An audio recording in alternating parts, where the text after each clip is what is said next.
This is for Palestine, Ramallah, West Bank, Gaza. This is for the child that is searching for an answer. This is not just a war over stolen land. Why do you think little boys are throwing stones at tanks? And we'll never really know how many people are dead. They drop bombs on innocent girls while they sleep in their bed.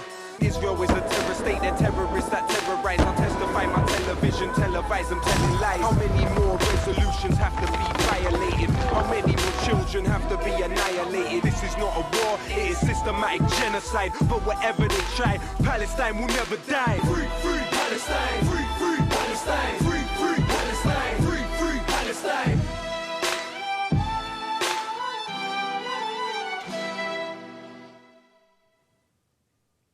Hello, I'm Chris Williamson, and you're watching Palestine Declassified, broadcasting twice a week. We're the only TV show that's dedicated to investigating and exposing the Israeli regime's global war against solidarity with the illegally occupied people of Palestine. Ordinary people from all over the world are increasingly demanding that Israel should be completely isolated. So in today's show, we'll be highlighting the actions by students in the United States to force their universities to sever any links with the Zionist entity. Latifa Abu-Chakra has been looking at how the student protests have spread and the excessive force being deployed by the authorities in response to these peaceful demonstrations. On 17th of April at 4 in the morning, anti-genocide protesters boldly infiltrated campus at Columbia University on New York's Upper West Side. They pitched tents and declared that the university must divest, ending its complicity in the genocide in Gaza. This was not the first student action over Gaza. Campuses all over the world have seen protests since the launch of Al-Aqsa flood, but the encampment lit a fuse which ignited all over the US and indeed internationally, including Columbia. Encampments sprang out at 5 university campuses in New York alone, with protests at dozens of campuses and encampments on campus at more than half of all US states. The aim of all the protests is to demand divestment from the Zionist entity, including through share ownership and investments, research links to arms firms complicit in genocide, and links to Zionist universities in occupied Palestine. At Columbia, the NYPD were called in after only a day of protest. By the end of the month, an attempt to clear the students altogether led them to escalate the protest to occupy the symbolically important Hamilton Hall. This was the same building occupied by students protesting the Vietnam War in 1968 and those protesting the apartheid system in South Africa in 1985.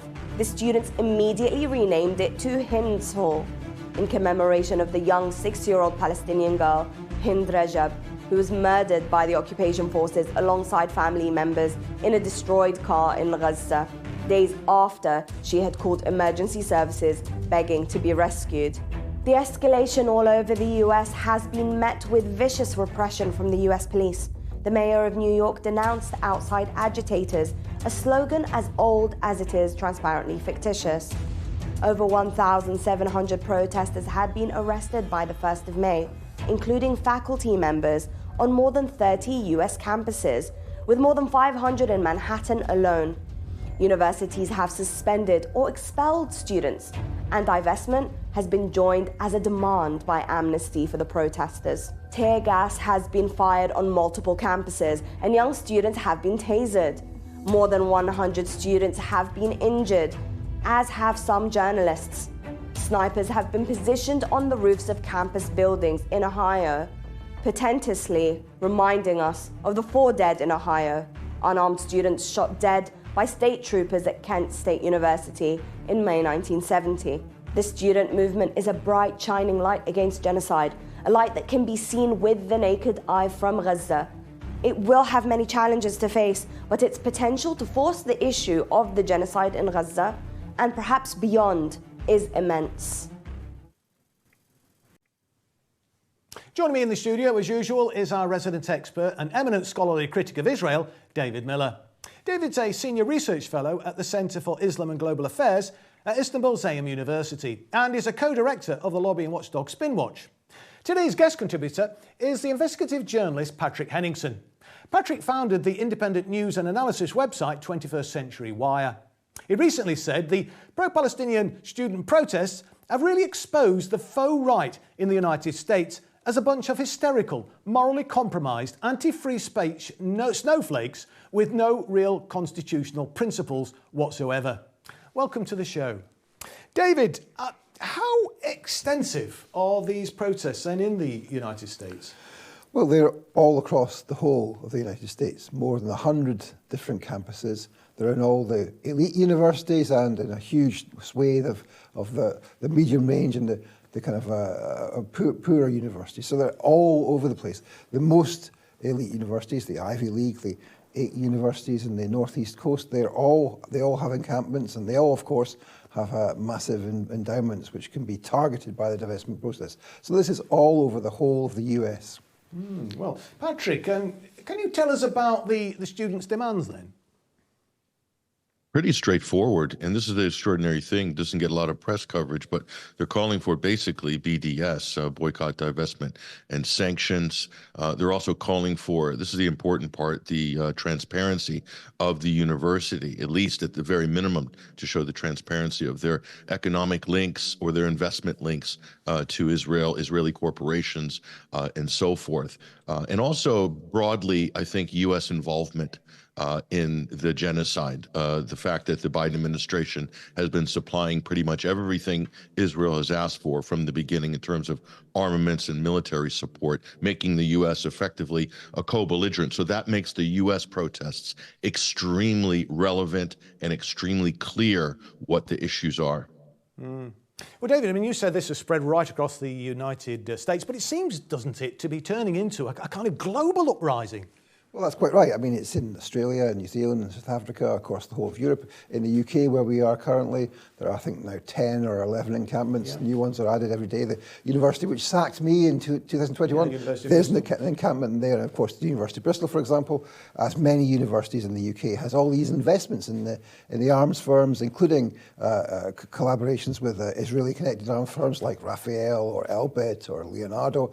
But the key thing, I mean, is the word uprising, isn't it? I mean, there's a word, isn't there, in Arabic, which is intifada. And of course, this is what we see. We see the call for a global intifada, and that means a global resistance against the genocide, and that is now sparking off. No, indeed. Well, it's very encouraging, I've got to say. But Patrick, I mean, do you think the protests will make the Biden administration shift its position at all? I don't think so. I think, though, if anything, the Biden administration will try to weasel out somehow of the direct line of fire, but the lobby in America is not even going to let them do that. What they're doing in an election year, pay attention, is they're trying to create a competition between Democrats and Republicans, or the Biden camp and the Trump camp, as to see who is more enthusiastic in their support of Israel and what it's been doing in Gaza. So that's, the Israeli lobby will use this as leverage. So the talking points on the right are Biden is weak, he doesn't support Israel, this is a disaster. And on the left, the talking points are we're doing all we can to support Israel and, you know, bring aid to the people of Gaza. Both sides are completely ridiculous. David's been saying, I mean, this is spreading across the United States. You're kind of confirming that yourself there, Patrick. And we've said on this programme on a number of occasions that there's a real political disconnect between the political class and the people that elect them. Is there going to be any political consequences then for the politicians in the United States, given that there is such widespread support for the Palestinian people and disgust at what has been happening in Gaza over the last 7 months?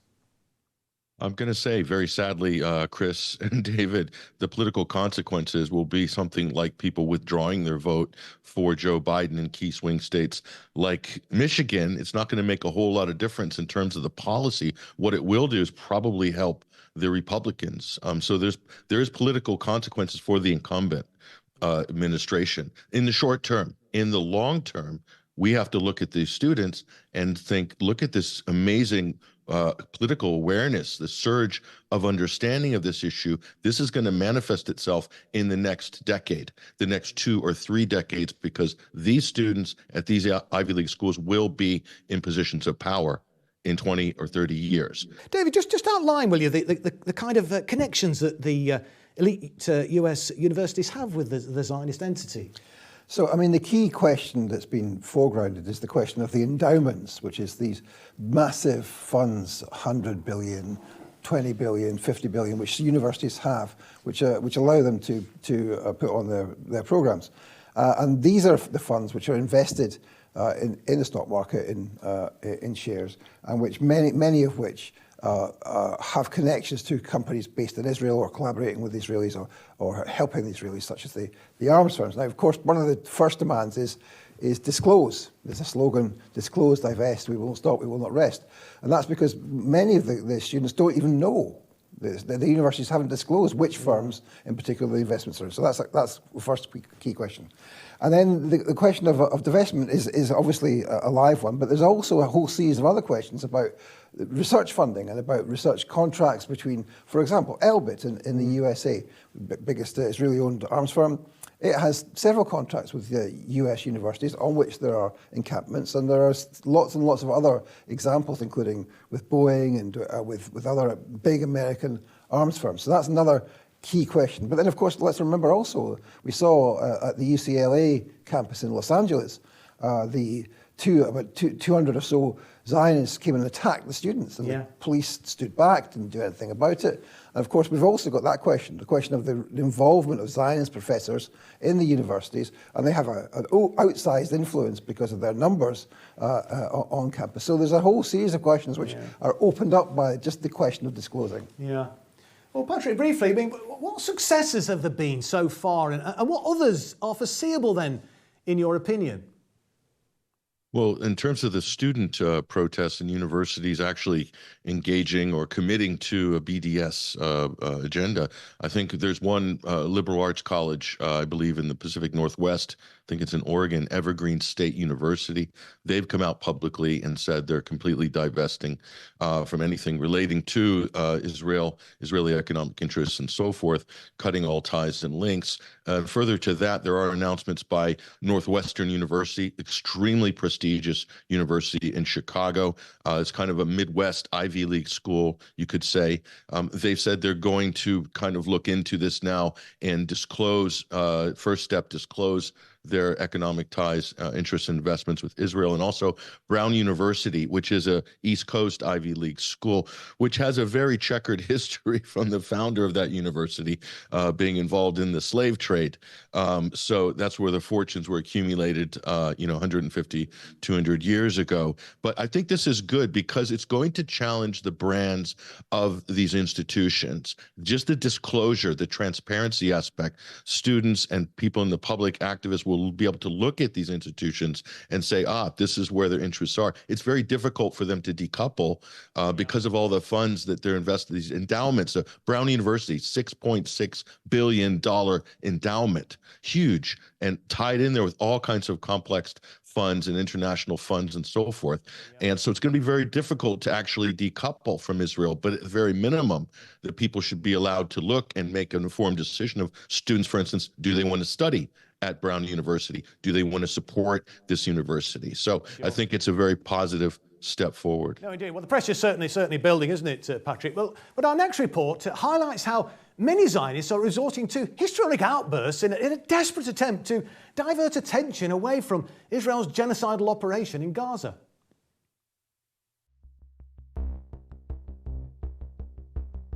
Zionist strategy for dealing with the ever-growing protest against genocide betrays a sickness at the heart of Zionist identity, a self-victimizing stance that pushes them to simply make up attacks by anti-genocide protesters.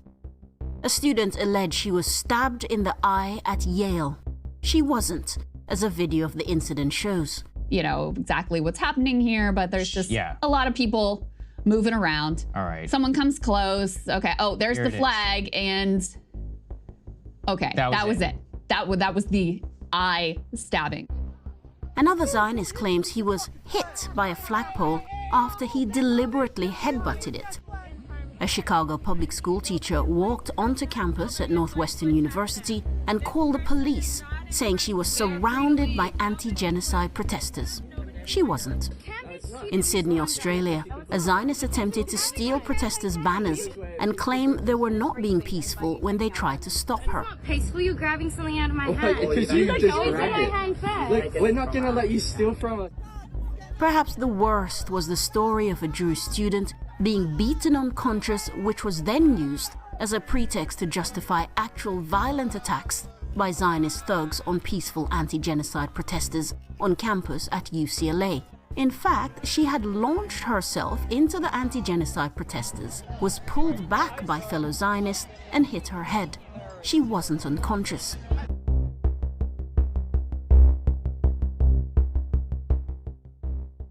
Zionists present as entitled children who have never been told no. But this should not surprise us, since the whole ideology is premised on them being entitled to steal Palestinian land. Zionism is a kind of collective narcissistic personality disorder, as Bassem Youssef has put it. Israel wants you to believe that they are the victim. Dealing with Israel is so difficult. It's like being in a relationship with a narcissistic psychopath. He you up and then he makes you think it's your fault. The Zionist movement literally spends millions each year inculcating narcissistic entitlement in their youth via the so-called birthright program, or free trips to the Zionist entity. But no Jew outside Palestine has a birthright to occupy and colonize Palestine. Nevertheless, more than 850,000 young Jews from 68 countries have participated in Birthright Israel since it started in 1999. One survey showed that nearly half of those who participated on Israel trips came away at least considering becoming a settler colonist. Birthright, like so much of the radicalization programs of the Zionist movement, encourages young Jews to feel they are special, that they have special rights, that they are, in a word, entitled to special treatment. This entitlement breeds a kind of psychological disorder which only encourages Zionists to ask for more. What else is the new US Anti-Semitism Awareness Act but legislation giving special protections to Zionists? These are superior to those enjoyed by American citizens. No wonder key sections of the American right are increasingly detaching from Zionism. David, these examples, false allegations, they're becoming ever more tenuous, aren't they? More and more tenuous. I mean, we saw in a show some weeks ago an example of hissing at a public meeting being regarded as being anti-Semitism. Now we have simply made-up stories, the headbutting of the flagpole, the poke in the eye, the unconscious student. These are all simply invented in order to try and suggest, scare quotes, anti-Semitism, and of course to justify actual violence by Zionist thugs and indeed then by the police as well. So this is an attempt to divert attention, yes, from what's happening in Rafah and the genocide and the killings there, but it's also an attempt to make out that Zionists are special, that they are deserving of special treatment, and it shows how entitled they are and how much they need to be cut down to size. No, indeed. Well, Patrick, I mean, what's the view from the United States media then on this uprising? Unfortunately, the United States media is in a full-blown gaslighting operation, and the gaslighting is quite simple. It's that don't look at what's happening in Gaza, don't look at an actual genocide which is taking place over the last 7 months. Even before that, we can go into the history, but don't look at that. Focus on this supposed anti-Semitism crisis in America. In the UK, you should be all too familiar with how you can conjure up this sort of faux crisis. But the media coverage, Chris, has been extremely deceptive. And the egregious propaganda is a level of desperation and total dishonesty that I can say it's shocking, and I haven't even seen it at this level before. And that's a big statement considering the American standards of mainstream media propaganda. But it started with these are Hamas supporting students. Ergo, they're terrorist sympathizers. Ergo, we have a anti-Semitic terrorism problem in campuses across America, and these schools need to be defunded. This is what Alan Dershowitz is saying. They need to be defunded, to withdraw all federal funding for anybody who engages in BDS activity or any of these universities, etc. So, and beyond this, the propaganda from October 7th is just sitting there in the background, used to justify all kinds of aggressive actions against these students, be they violent by the police or violent counter protests, all been given a dog whistle by the mainstream media. It's incredible. I think what you're saying there, Patrick, it once again points up the importance of alternative independent media platforms, doesn't it?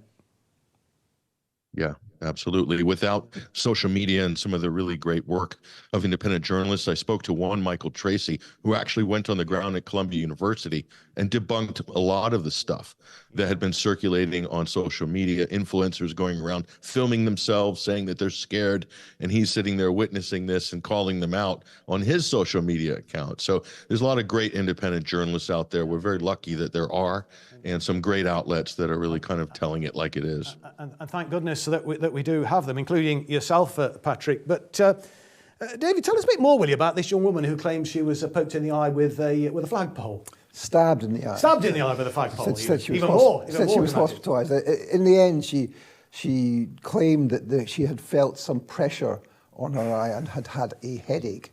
But what was interesting was how she followed it up. She described what was happening, and they surrounded me, and they were chanting these anti-Semitic chants. And when when she was asked what were these chants, and one of them was, "I ain't going to study war no more." This was the anti-Semitic chant, and the other thing was that they did this anti-Semitic gesture, which was the peace sign. So these people are so in another world that they can make everything to be anti-Semitism, and that's where we've ended. Any kind of opposition to Zionism is seen as anti-Semitism by definition. What's so incredible, though, that I found is that these complaints that they're making, they're obviously false, and they're being filmed by the people that they're complaining about, and that's obviously going to end up on social media. I mean, the front of these people, it's incredible, isn't it? It's extraordinary, isn't it? I mean, that example where she says, I'm worried, I'm being surrounded, and all the people who are around her saying, we're not surrounding her, she can leave, and it's perfectly apparent that it's a lie. Yeah, it's amazing. Anyway, Patrick, I mean, look, being based in the United States, I mean, I guess you've noticed this apparent epidemic of false victimhood that we've just been talking about there, I guess. Yeah, it's this kind of conjuring up this wave of anti-Semitism, literally conjuring it from scratch, totally over the top. And what's interesting about this is morphed into a free speech argument, because on the back of this, the U.S. Congress has rammed through a bill, this anti-Semitism bill, trying to compel speech along the IHRA lines, the prescribed, definition of anti-Semitism by the International Holocaust Remembrance Alliance, etc. So you're all too familiar with this story in the UK. The only problem is there's a backstop in America. We have a written Bill of Rights. So the First Amendment's very explicit as to what is protected speech. But as you can see, Chris and David, this isn't stopping politicians from testing the system anyway. So that's on the back of this student protest controversy. And this is very interesting because that is a hill that I believe the Israeli lobby could very well risk dying on, okay? Because the First Amendment is the foundation, cornerstone of every other right within the Bill of Rights. So you can't really tinker with the DNA, the constitutional DNA, as it were, in the United States without having huge backlash right across the system. And you're starting to see it now. They're really quiet about this anti-Semitism bill now because they realized that the lobby has pushed it a little bit too far. As you say in Britain, they've over-egged the pudding, big time. Indeed. Well, they have a maximalist strategy, don't they, which we've often mentioned, the Zionists. But I just want to then briefly, probably in conclusion, Patrick, I mean, what's the strategy then, do you think, that's being deployed by the Zionists then? It's a pretty basic strategy. It's intimidation. It's brigading. It's using your various MGOs. In America, they have the ADL. In the U.S., in the UK, you have Hope Not Hate and all these other, various quangos and organizations that have popped up to intimidate people through the media, and then also to co-opt government to do their work for them. But this is interesting. This comes on the heels of a 7-month catastrophic public relations defeat. of the Israeli narrative. I mean, that's why this isn't, it's extraordinary that they're really going for it after absolutely being routed for the last 7 months globally in the public relations battle for hearts and minds. Israel has lost hands down. Even the Israeli officials admit this. So they're still going for broke. The chutzpah is unbelievable, but yet this is what these sort of organizations and these sort of radical movements do. This is a radical extremist movement, and they are kicking and screaming right down to the last punch. Well, so Patrick, they may have got away with it. I don't think this is going to end well. They may have got away with it in the past, Patrick. They're not doing so, I don't think, with the vast majority of people around the world today. But I'm afraid that's all we've got time for. So thanks for watching. And thank you to our guests, Patrick Henningsen, and of course, our resident expert, Professor David Miller. You can follow the show on Facebook, Twitter, and Telegram, where we post regular clips and updates. And our entire back catalogue, of course, is now available on Rumble as well. And don't forget to share today's programme on your social media platforms to help us expand our audience and, of course, counter the propaganda that's being peddled by the corporate media and the political class. So until next time, this is Chris Williamson saying bye for now.